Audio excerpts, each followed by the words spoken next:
welcome to Indie Business Radio for Monday, May 5th, 2008. I'm your host, Donna Maria, and you have arrived at the one place where we empower you to enjoy your life, build your business, and have your way.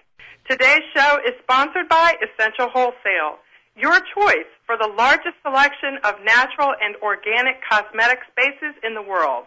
From now until May 15th, with every online order over $200, excluding shipping, enjoy a credit of all of your shipping costs back to your customer account. And with gas prices being what they are these days, you know that's a great benefit. Of course, some limitations apply, so check out the details and place your order today at essentialwholesale.com.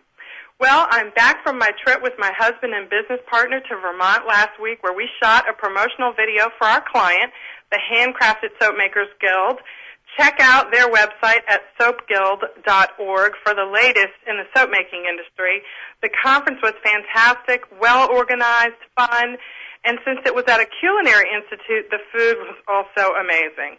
If you're ever looking for a fun place to retreat, maybe ski a little, check out the Inn at Essex in Burlington, Vermont. While I was there, I got to meet tons of IBN members from all around the country. People I have worked with for years but never seen face-to-face. What a treat that is. Check out indiebusinessblog.com to see some of the snapshots of me with some of the wonderful indie business owners I met. I'm also so excited to report that I'm featured in the May issue of Working Mother magazine. They interviewed me several months ago for their Entrepreneur Mom Ask a Pro department, and I included my tips for turning a pastime or hobby into a profitable career. I hope you'll check that out on your newsstands now, and I'm honored to be included. And speaking of favorable PR, that's what today's show is all about. And joining me to offer her expertise in this area is Margie Zable Fisher. She is the author of the Do-It-Yourself Public Relations Kit, and she's also a contributing writer to Entrepreneur.com. Margie has helped hundreds of professionals, small and medium-sized business owners and managers achieve positive results through her workshops and materials. She joins us here on Indie Business Radio from her home in Boca Raton, Florida. We'll take your questions and comments. Do join us, 800-773-0355, or you can email your questions to me at info@indiebusinessradio.com. Welcome to the show, Margie. Thank you, Donna. Thanks for having me. Well, of course, it's wonderful to have you, and we are really going to pick your brain today and get your expertise in this fabulous issue of area of PR and how important it is to all of us as indie business owners. But first, Margie, can you give us a little bit of a background on how you started your business? Sure. Let's see. Do you want me to go back to college, or do you want me to talk about my work history? You tell me. No, I'm guessing. I know I read from your bio that you have attended college, and I know you've probably had some experience in the PR world before actually starting your business. So maybe you can tell us a little bit about how you came to actually being an entrepreneur, because that's what you are. Okay, great. Well, first of all, I'm one of those people that believes that some people are born entrepreneurs, and I think I always was an entrepreneur. But I didn't realize that or didn't feel comfortable embracing that till about 7 years ago when I started my business. Mm-hmm. So I will say that I always had that inclination. However, I grew up in a family where I was the only person who went to college, and I ended up working for a big company out of college, and that was sort of the holy grail.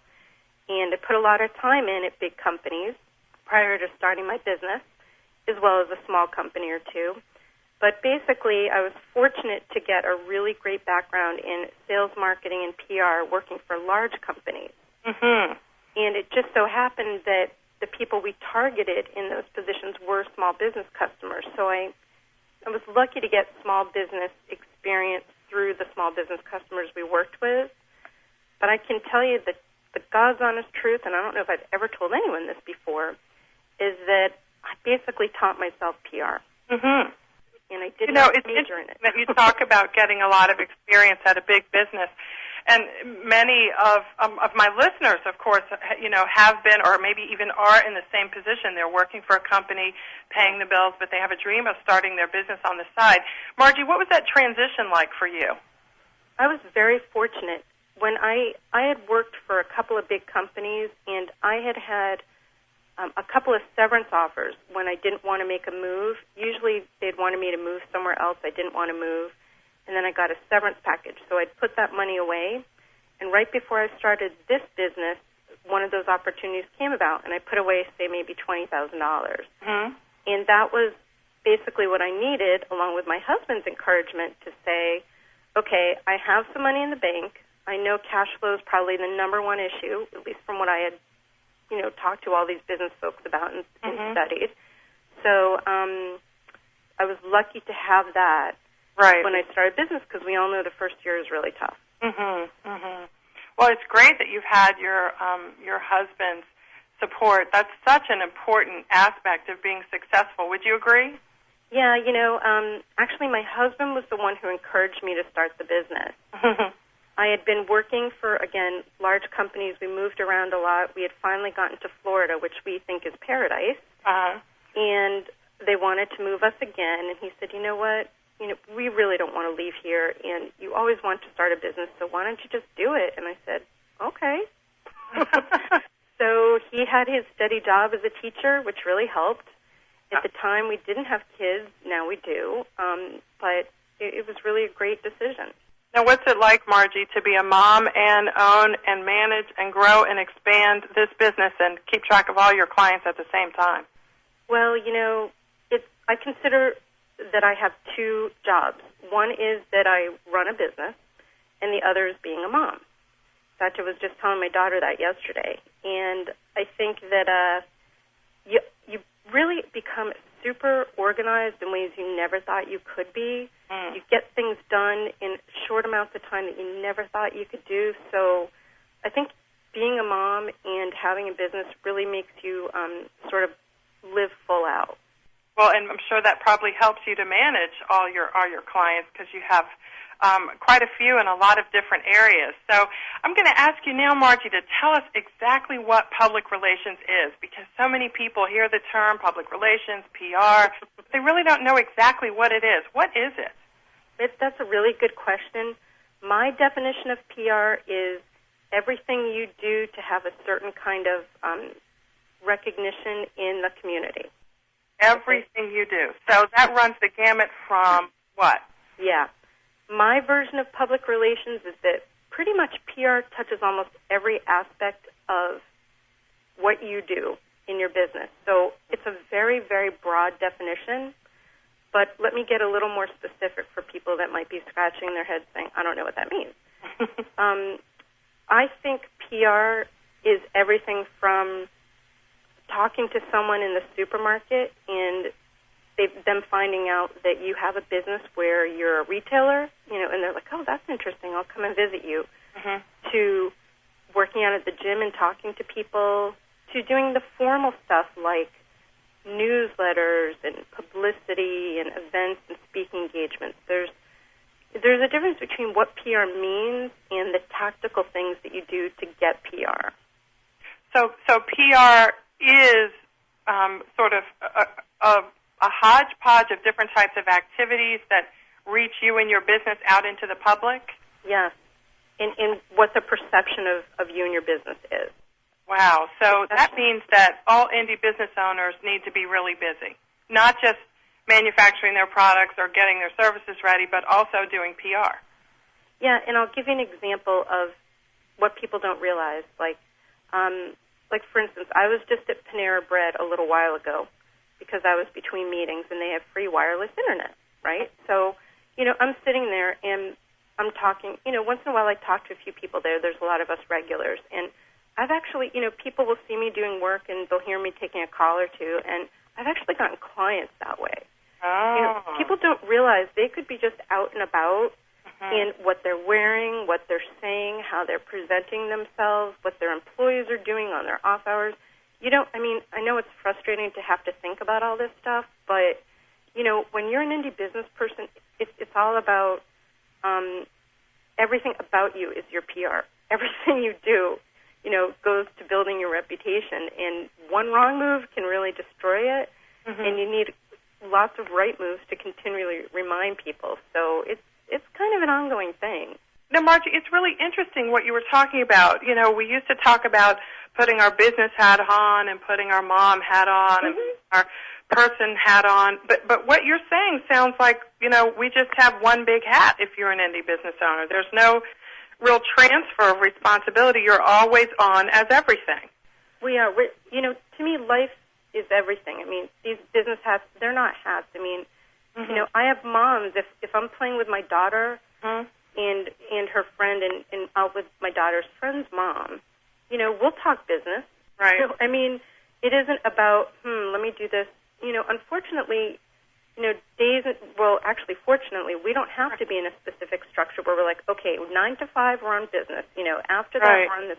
We're lucky that we can attend our kids' games or do things, whatever, but maybe at night or weekends we're doing work or we're talking with people. It's all part of, you know, every day, every minute, it all blends together because I think your business should support your life. So, therefore, then your life should support your business. Oh, that's such a great way to summarize that. So, Margie, you know, I talk with people who are confused about the difference between, even after all that you said, kind of about everything being connected, do we still need to draw some distinctions between the activities when we pare them down to their lowest common denominator, like is something public relations, is something marketing, is something sales? Tell us a little bit about that. Yeah, let me get real specific for you. And I detail this in my book because I get this question all the time, especially the people that think they know the answer, and then they realize they don't. But, okay, first let me take advertising, because advertising is very clear. Okay? Advertising is when you pay a certain amount of money to put a certain type of message at a certain time in a certain type of media. So it's very specific. Okay, can I ask a question about that? Yeah. I have a specific question about that, too. Yeah, sure. In today's global economy where everything depends so much on the Internet, a lot of times I see people either having a blog or even a radio show like this one where they're looking for guests or people to interview, and they charge a fee for it. Tell me, you know, how does that, is that advertising? Is it editorial? Is it, it's like when you come on my radio show, there's no fee for a guest to appear on my radio show. This is not an ad, an hour-long ad. But I see that a lot, Margie, and how does that fit into this overall picture that you're describing? Okay, well, your show right now, without a fee, is pure PR for me, okay? Okay. But if you did charge a fee, it would be advertising. Okay, so like in your budget, you would, you know, if you paid me $100 or whatever, it would be on a line item as advertising. Absolutely. Okay. All right. Absolutely. You know, so do listeners and consumers of these types of media need to understand that distinction? And I guess I'm really asking from the perspective of listeners who are small business owners, indie business owners on the show, when they are approached, who are listening to the show, when they are approached by bloggers or radio show hosts or TV show hosts or whatever it is, if there's a fee exchange that covers something other than, I don't know, costs, I guess basically for travel or something, is that something that they should be aware of in terms of how people who read that or see that will internalize it and receive it? Yes. The best part of publicity, which is one of the types of PR, let me just give you the distinction. Publicity, let's say you want to buy a newspaper ad. You pay for a newspaper ad. You're a restaurant, and you buy an ad in the Friday paper, and you pay $1,000, and you get to put something in there, okay? Right. In that same section, there's a restaurant review, okay? The ad that you paid $1,000 for is advertising. The restaurant review that somehow you got through to a reviewer and they came out and reviewed a restaurant, that's publicity. Okay, so that's like strict PR. Yeah, publicity is where you get media coverage, but you're not paying the media outlet for that coverage. You may pay a PR person to try and sell that story to the media, but you're not paying the media outlet per se for that coverage. And because of that, it's 1,000 times more credible because folks could be reading and they could see pages and pages of ads, But when they're reading a review or a story about someone, something that's a publicity and media coverage, it's much more credible because they know the media wasn't paid to cover that. The media determined it was good enough to write something about that. It was like newsworthy. Exactly. So okay. The payment options are different, the message is different, and the credibility is vastly different. Great. Well, I'm glad you mentioned that word credibility. I think that's really key sort of to what you're describing in terms of reaching the public who are reading that magazine or listening to that show. Yes. We're going to take our first break and come back, and we're going to ask Margie some questions about how to get that PR. Anybody can buy an ad. You whip out your credit card, you buy an ad, you send them your graphic or your website address or whatever it is you're advertising, and there you are. But from a credibility perspective, as Margie says, you can do something that's far more effective, and we're going to pick her brain about that when we come back. Our toll-free number to call your comments or questions in to Margie is 800-773-0355. This is Indie Business Radio. We'll be right back.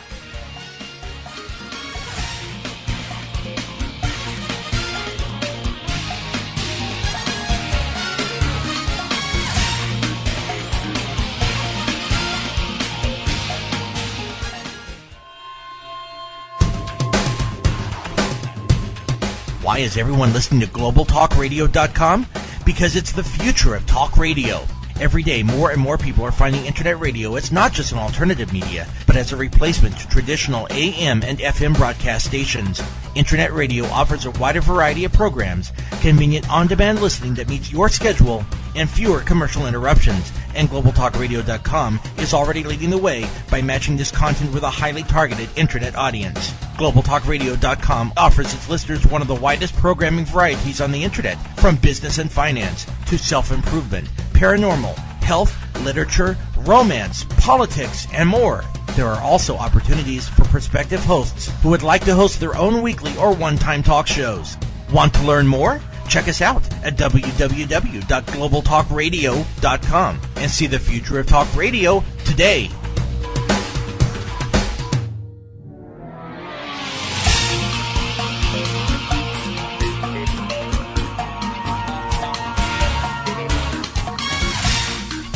Welcome back to Indie Business Radio. We're here talking with Margie Zable Fisher, and she is the author of the Do-It-Yourself Public Relations Kit and a contributing writer to Entrepreneur.com.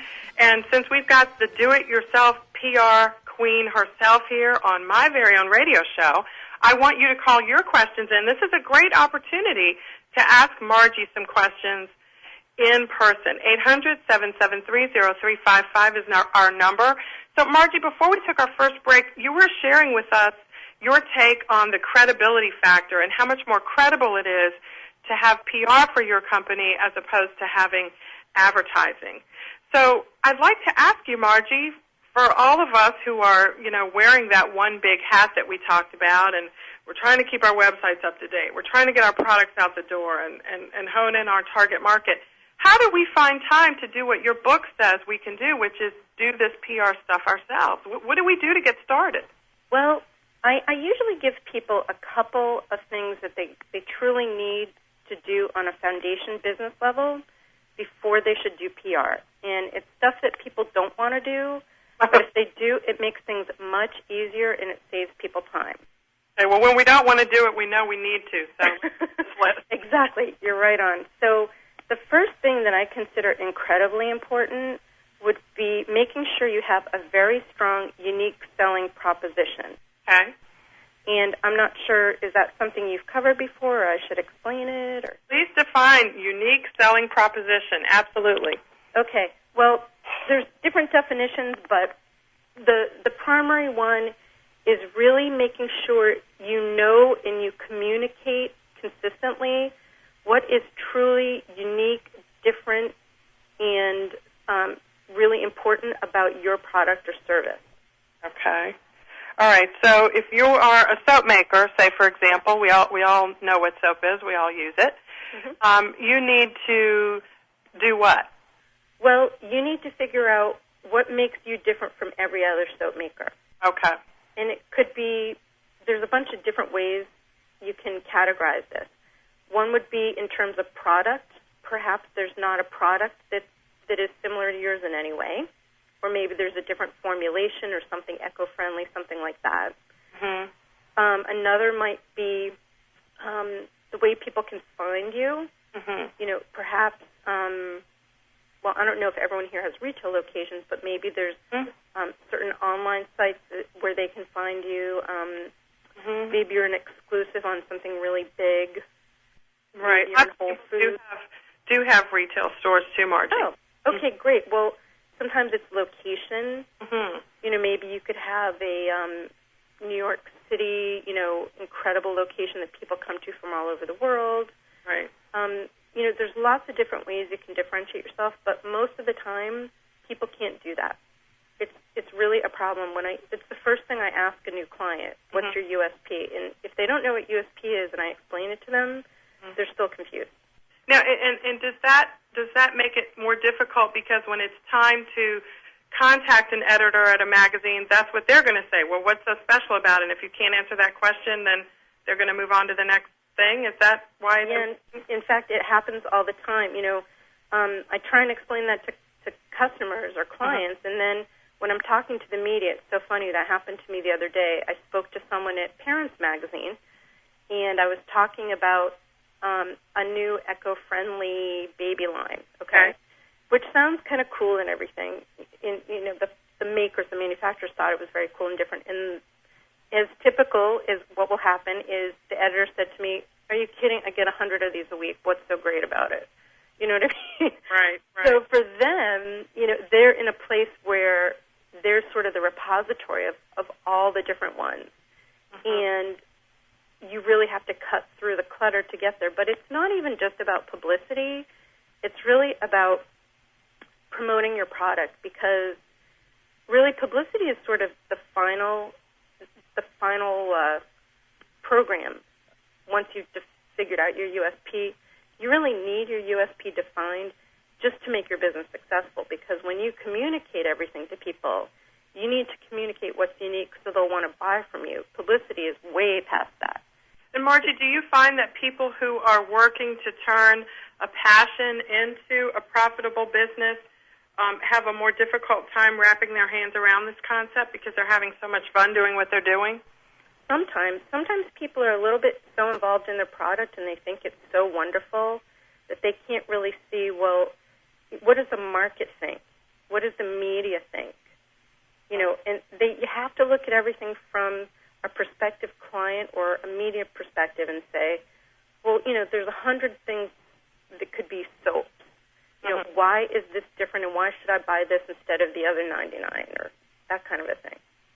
So unique selling point is one of the first things. What's another thing you advise people to do right off the bat when they want to do it themselves?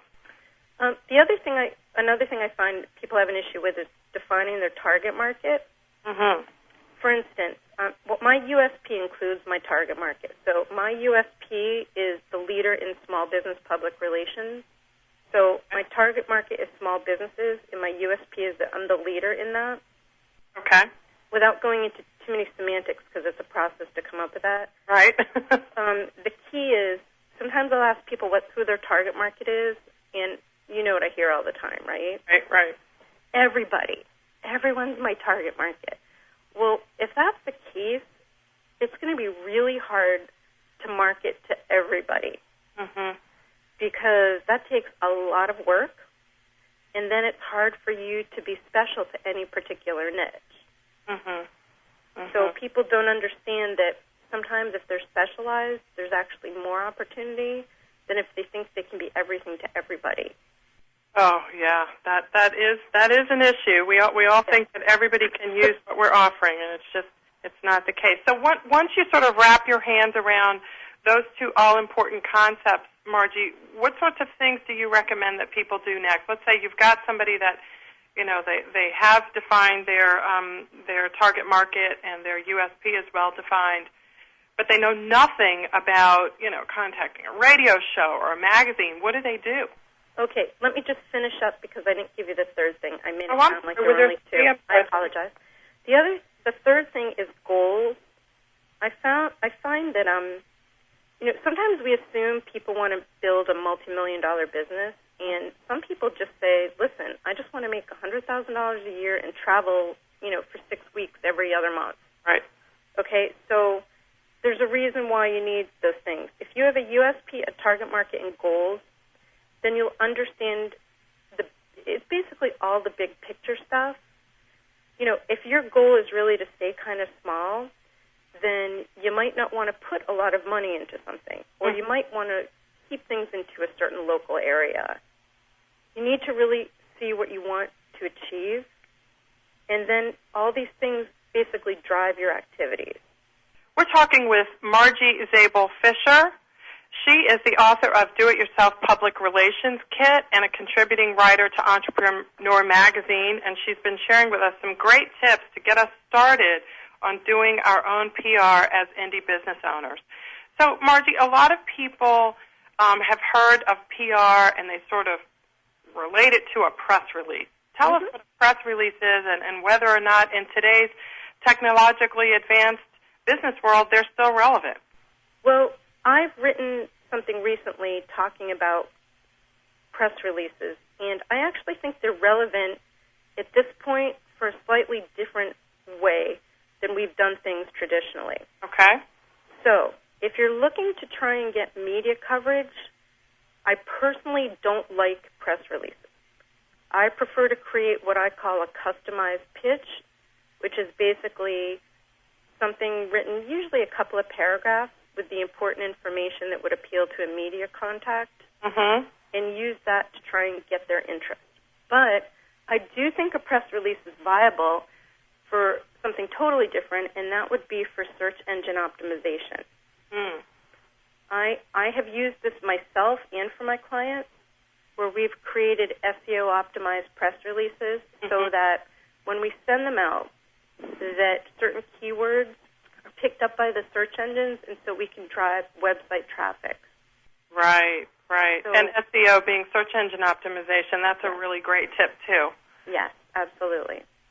So, Margie, you know what I think is really interesting, and I know that you've encountered this in your practice working with so many clients for such a long period of time, and that is, the media world is changing so much, and I have almost, even in my own business and when I work with members of IBN, it's like, I suggest to people that in some way, shape, or form, you have to really become your own media outlet today. You have to have a blog. You've got to have a website. You have to really optimize those tools, not in a strict SEO way that you were just talking about, but just in general to be effective. Do you have any thoughts on that?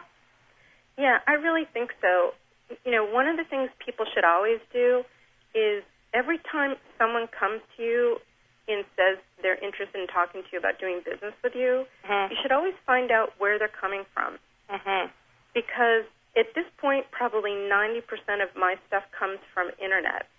And I have a pretty good network of people that I know, so I do get referrals, but people have found me in such incredible ways through my blogs, through search engines, through all kinds of articles I've written, through things like radio and blog participation, that kind of thing. So I think it's really important to be in a lot of places because people today receive their information in very fragmented ways. So unfortunately for us, we need to be in a lot of different places because we never know where people are going to find us. That you just capsulized something that sounded so good. The fragmentation part, that was just a hugely valuable tip because we often think of how we get email, how we get information, and how fragmented it is for us. But imagine how it is for our customers. True. So that that in many ways, and I hope for people listening, I hope if you meditate on what Margie just said, and that is, people sort of hear, oh gosh, I need a blog, I need to do this, I need to do that, all this stuff coming at them in a vacuum. But what you just said capsulizes why it's important, that fragmentation. And Margie, in your experience, does having these different outlets and being in these different places minimize that fragmentation for your target audience? Well, I think it gives them ways to find you. And you never know. I mean, we assume, maybe I like to watch TV and get the news, which I don't, but let's say I did. Right. Other people may just say, listen, like my husband, he only goes online to get all his news. Okay. So we can't assume anything about anyone. We never really understand what people are going through. So when we're all over the place, it's good because people can always find us one way or another. And so, you have a blog. Tell us a little bit about how your blog has helped your business. Is this something that is, for example, included in your DIY PR book? Yep, I have a blog, and I have blogger friends. I've been written up in blogs, and I talk about blogging. It's a lot of work, but it's a way. I like it for two reasons, or maybe three. One is it's a way to connect with people that you can't really do in any other way because you're supposed to be sharing your personal thoughts and feelings. So it's really one of the few ways you can do that in a legitimate way for your business. And I love it for SEO. Almost every type of blogging, well, not WordPress, which I use, is great for SEO, but it drives traffic, and search engines love blogs because they're constantly updating content. So it's another way for people to find you through search engines. And so it's just a great way to get information out there to a lot of different types of people. Wow, we're going to come back and talk with Margie Zable Fisher about some more great ways to reach out and do PR on your own. She is the author of the Do-It-Yourself PR Kit. What a great resource, Margie. We're going to come right back in just a minute. This is Indie Business Radio. We'll be right back. Don't touch that mouse.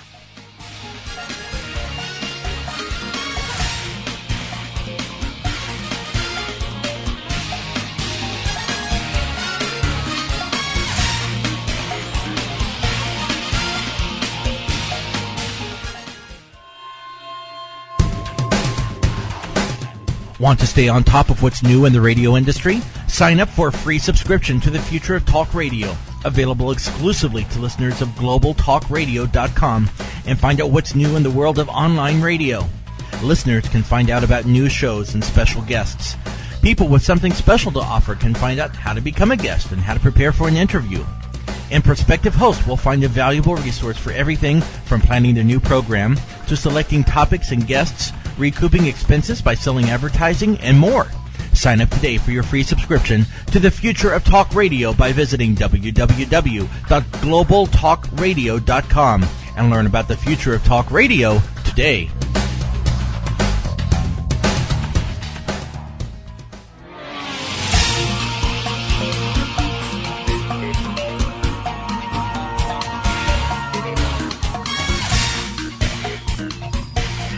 We're here with Margie Zable Fisher, the author of Do-It-Yourself Public Relations Kit and a contributing writer to Entrepreneur Magazine at their website, entrepreneur.com. Margie, you've been providing such great tips. Now, I want to ask you, if someone's got their target market down, their unique selling point down, their goals are well defined, and they look at all the things that they could do to do their own PR, or they've studied it or listened to shows like this or gotten your book or subscribed to your newsletter. They've done all that, and they're like, you know what, I still don't want to do this. Can they hire someone to do it for them? And if so, what do they look for? How do you hire someone to do this kind of work for you? Sure. Of course, you can. There's lots of PR people out there. You can hire someone. The best ways to do it would be to ask other people for referrals or to look online, check out websites, see what kind of experience people have, if they've had experience working with companies or industries similar to yours, if they've had experience getting the kind of publicity you're looking for, like national media or TV, local media, that kind of thing. Really do your research and see if it's a good fit. Make sure you talk to the person and see if you're connecting, whether by phone or in person. If you can kind of tell real quick whether or not you have a good vibe with someone else, and I think that's really important too. So, I mean, is it expensive? I know it probably runs the gamut because every PR firm is different. But how do you know what to pay and how to hire someone? Well, there's so much stuff out there, and PR people are very creative. And how do you let me ask it this way too then, because I just had a phone conversation last week with someone who, an IBN member actually, who had hired someone, not you, and not anyone that I had ever heard of, actually, which is not always a bad thing. Of course, I don't know everyone, but it's just really interesting. What happened to her was she actually paid a pretty big upfront fee, signed a contract, and then found out that the person had put up, this PR person had actually put up in her portfolio media that was obtained for her client by another, either on the client's own or by someone else. And, of course, it's the Internet, so you can find anything. But what are some of the signs, or how do you look for someone so that maybe you can try to avoid having something like that happen to you? Acknowledging, of course, that's the exception, not the rule. How can you, what kinds of questions do you ask to sort of satisfy yourself that you are engaging someone who's more than likely, other than the personality matching, more than likely going to be effective for you? The number one thing you should do, and this is with any type of business arrangement where you're paying for especially professional services, everything, especially PR, you should always get 3 references, and you should call those references and ask a lot of questions. Call them up. So call them up. Pick up the phone and actually talk to someone. Yeah, no, I put my references actually on my website, which is a little unusual because maybe it's a little crazy, but I get that question all the time, which I think is smart, and I basically say, anyone I've listed, and I get permission, of course, as a reference, is willing to talk to you on my behalf in any way, shape, or form. So, it might be someone that's local. I do national work, so maybe they know someone, they've seen their name in Colorado, and they want to call them, or maybe in New York or whatever. But I think people are crazy not to call 3 references. It's totally worth it. And they should do the same with an accountant, with an admin assistant, anyone they want to hire, whether it's internal or outsourced. Always get 3 references and ask detailed questions. And so what are some of the things that a PR person might be able to do for you that you can't do yourself effectively? Well, the thing I find the most, because I'm a big proponent, as you know, of doing your own PR, since I wrote the book on it, the thing that people have the hardest time with is following up and making phone calls. Those are the 2 things. One of the issues is people get their information together, they send out the information, and they kind of sit back and say, la-da-da-da-da, why didn't I hear anything? Right. Well, it doesn't work that way. In the PR world, you constantly have to follow up, and it's a lot of work. And you have to be organized, you have to be systematic, and you have to be willing to do it. And the other thing is, I do send out plenty of emails, but I'm also a big fan of making phone calls. Right. And for some people, they'd rather chop off their head than make a phone call. That's true. That's true. Yeah, and I understand that. That I'd rather do something else than do, engineering or something. But, if you're not willing to do those things and they just totally turn you off, then it's something you might want to consider outsourcing.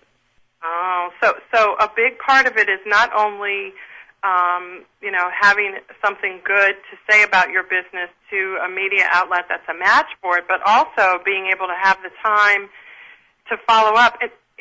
And that's difficult for indie business owners, particularly moms like you and me who are doing everything.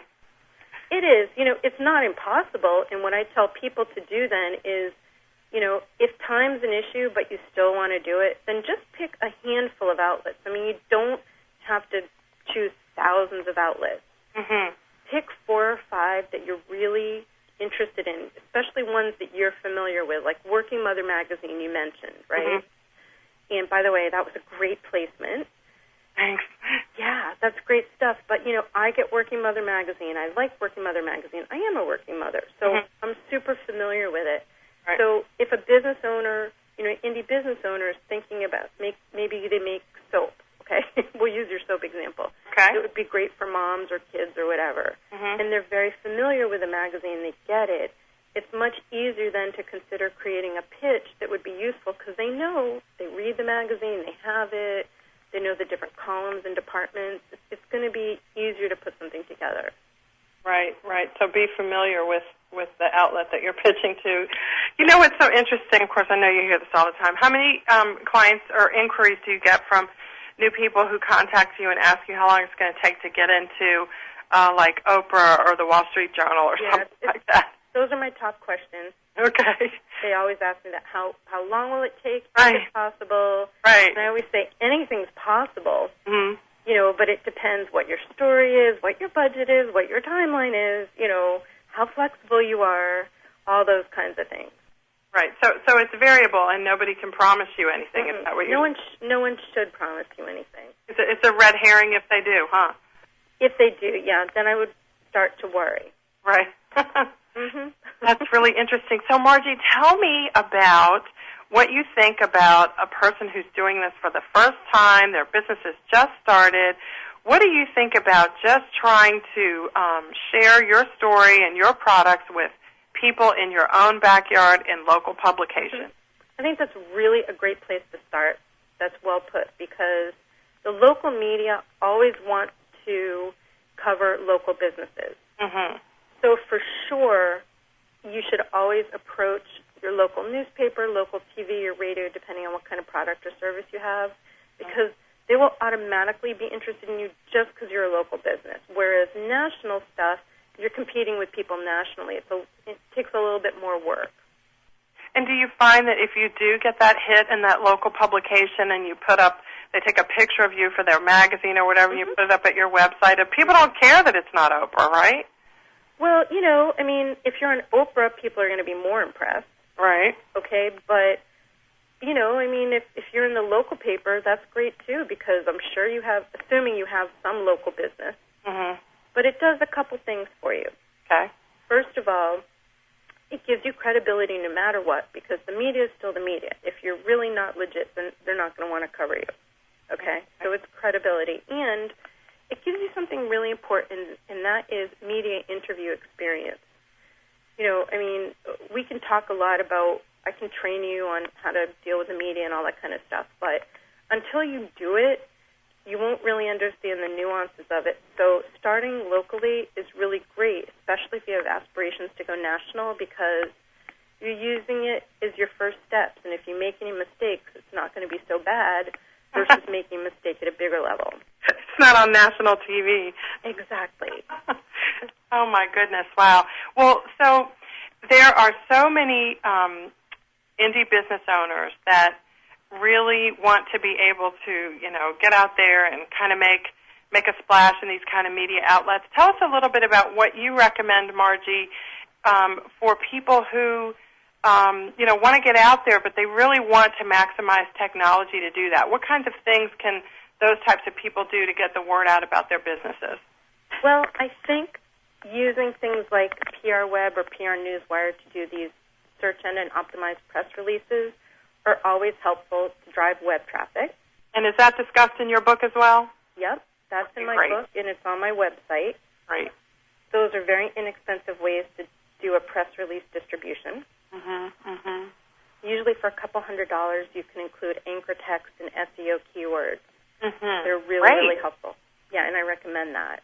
And so we can get your book and all this information at your website. Tell us what that is. Okay, the website is zfpr.com, so that would be Z like zebra, F like Frank, P like public, R like relations.com. Okay, and your book and everything is there. Yes, you would look under products. Okay. And the book is my best-selling product, but Okay. we also have other products like on how to sell to get your product into Target stores and several others Great. as well. What are 2 or 3 of the top mistakes that people make when they get started doing their own PR, and how do we avoid them? Okay, let's see. I wrote something about this, and I'm going to have to pull it from my memory. Okay. Number 1 is not understanding the media outlet and not researching it. By far. Here's a perfect example. People always tell me they want to get on Oprah. And then they tell me what they do, and I'll say to them, well, what sort of story angle were you thinking of? And they'll say they don't know. And It's Oprah, Margie. well, yeah, and then I'll say, Can't you figure that out? I'm relentless for a reason, so I keep asking questions, and I'll say, Right. okay, well, when was the last time you watched Oprah? Well, I never watched Oprah. This is the most typical comment I get. Okay. Especially from business folks, people in business services. And I said, well, let me just tell you, Oprah doesn't cover they're like, I'm this kind of business something or other. I'm like, that's not what Oprah covers. Right. Oprah would cover you if you were doing like, if you created this huge thing for children in New York City for free and you help like, disadvantaged people, if we created something around that, then that's more viable. But, just to say, I'm a great professional and I want to be on Oprah doesn't work. So, to say I want to be on Oprah and please tell me how and I'll do whatever it takes is totally different than saying, yeah, get me on Oprah.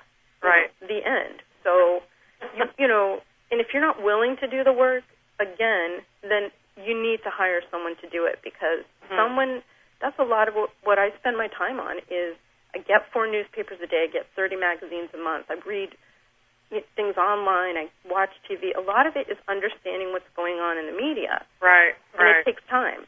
Right. So not understanding the media outlet that you're trying to reach, what are some other mistakes? I think, again, not differentiating yourself enough, kind of becoming in love with your own story, not understanding what the media wants to hear and what people want to hear about. Because they really don't want the same old that was in the publication or on the show last week. Right. Like I'll have clients, retailers especially, that'll say to me, I just had a grand opening. Where's the media? And I'll say, well, do you want to read about, unless it's, the new IKEA, that, or something like that. Assuming it's a small retailer, do you want to read about that in the newspaper, or would you rather read, from a business perspective, someone who is, doing great in a down economy and what you can learn from them? Okay? Right. So, and the other thing people don't realize is they need to understand, another mistake is what's going on in the media. So if there are themes going on, or if there's a really hot story that people are working on, if you're not tied in some way, shape, or form, there is no way you're getting through to anybody unless you have that tie-in. So you really need to be aware of not just your target market, but your media target market, and make sure you understand both. Right. Those are some great tips, Margie. Thank you for those. Tell us again how we can find you online and subscribe to your newsletter. Sure. You can find me online at zfpr.com, which is Z like zebra, F like Frank, P like public, R like relations.com, zfpr.com. And we do have a free weekly newsletter as well. So please feel free to subscribe to that. We include free publicity opportunities, and I do a feature article each week that people say they enjoy. And, Donna, I think you get my newsletter. You said you like that as well, I hope. I do enjoy it, and that's why I said I want this lady on my show. Oh, great. So, we have, we do believe, I love small businesses. I love being a small business, indie business, and, my goal is to help as many people really achieve the American dream as possible, which is, again, living a great life and doing what you want to do.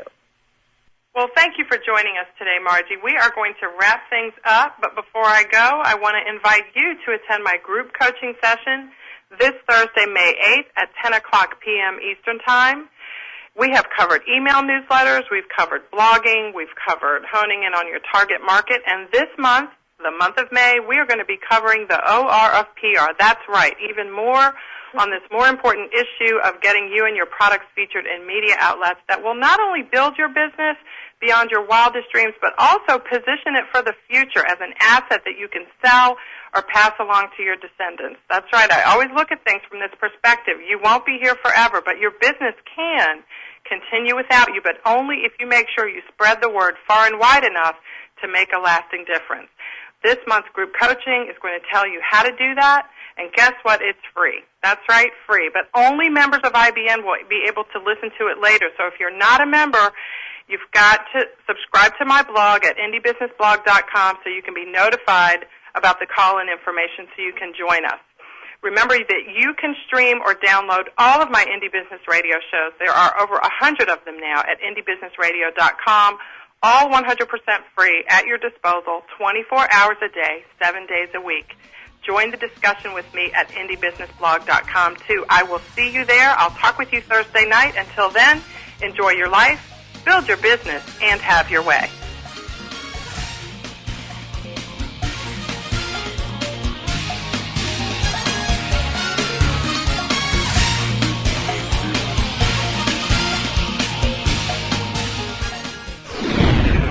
You're listening to GlobalTalkRadio.com.